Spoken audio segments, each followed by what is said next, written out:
Bienvenue sur France 24. Si nous rejoignez, il est 19h à Paris, à la une de l'actualité, le Liban et Israël signent un accord historique qui délimite leurs frontières maritimes. Le débat, c'est à 19h10 avec nos invités à 3 semaines du coup d'envoi de la Coupe du Monde du Qatar. Faut-il boycotter cette Coupe du Monde ou pas? On posera la question à nos invités. 19h10 le débat.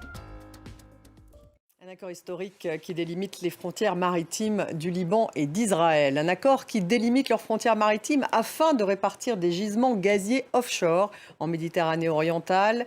L'accord avec Israël est purement technique, sans dimension politique, selon la présidence libanaise. Joe Biden, le président américain, salue l'accord historique. Les conséquences politiques de cet accord en Israël, Gwendoline de Bono à Jérusalem.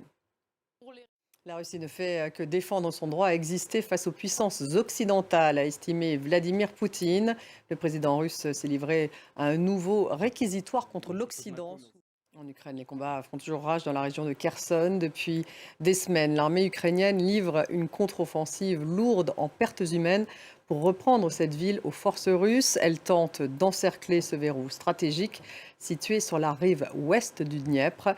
Nos envoyés spéciaux Jonathan Walsh et Ammar al-Hamidawi ont accompagné une unité d'artillerie ukrainienne sur le front entre Mykolaïv et Kherson. Reportage. L'ONU tire une nouvelle fois la sonnette d'alarme à 10 jours de la COP27 en Égypte. Les engagements internationaux laissent la Terre sur la trajectoire d'un réchauffement de 2,6 degrés Celsius.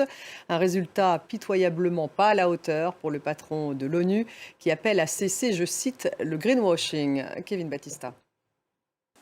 Au Liban, le choléra est réapparu. La semaine dernière, le pays du Cèdre a annoncé un premier mort dû au virus qui n'avait pas sévi dans la région depuis 30 ans. 29 pays au total ont signalé des cas cette année. Alors comment expliquer cette recrudescence? Élément de réponse avec Laura Roudot.